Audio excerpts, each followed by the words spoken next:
I've drawn some protons and neutrons. We've learned that they are attracted by the nuclear force. But they're also separated from each other. Anytime you have attraction but separation, you have potential energy. This would be nuclear potential energy due to the nuclear force. Let's allow these to join up. When they join up, they have lost the nuclear energy. Where did that nuclear potential energy go? It turns into a photon. In fact, it turns into a high-energy gamma-ray photon.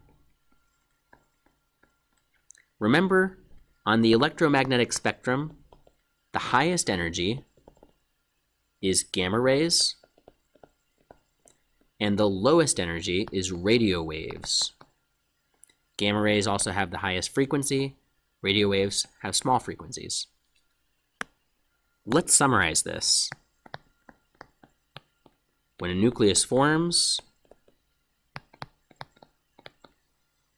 and converts to a photon, but there's more. Every form of energy is associated with mass. And if the system loses PE, then it loses mass too. The nucleons lose mass as they form a nucleus. Let's put that down in our notes. On page 12, that's what this says. Read through that bolded statement. A nucleus which is bound has less energy and thus less mass. In your notes, this might say more, correct it, than the free nucleons.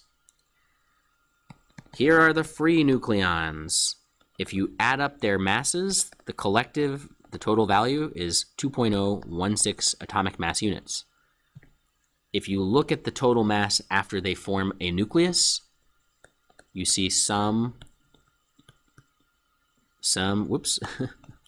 mass was lost. Which is bigger? The mass is bigger before they form a nucleus. So the individual free nucleons have more mass. The nucleus has less mass. The mass loss is called the mass defect or the mass deficit. And it's given the symbol delta M. We've already learned where does it go? It turns into a photon, more specifically, a gamma ray photon, whose energy is h, Planck's constant, times the frequency.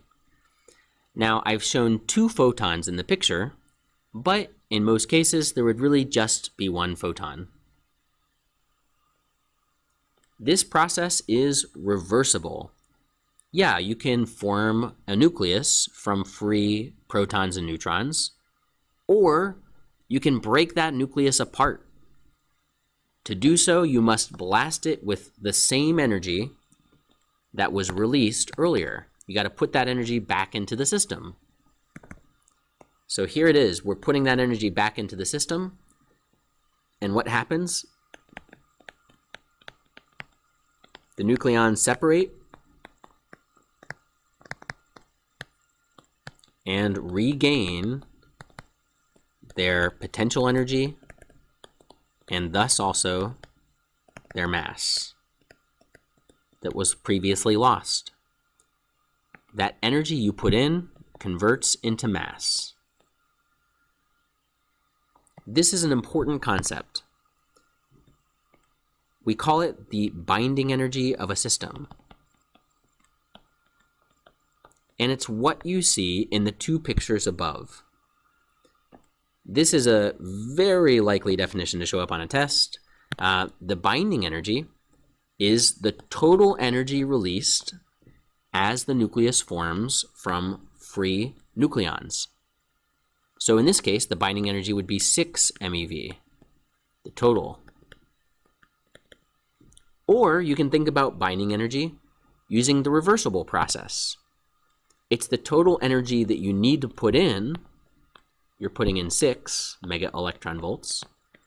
It's that total energy required to split the nucleons, to split the nucleus into free nucleons, to completely separate them.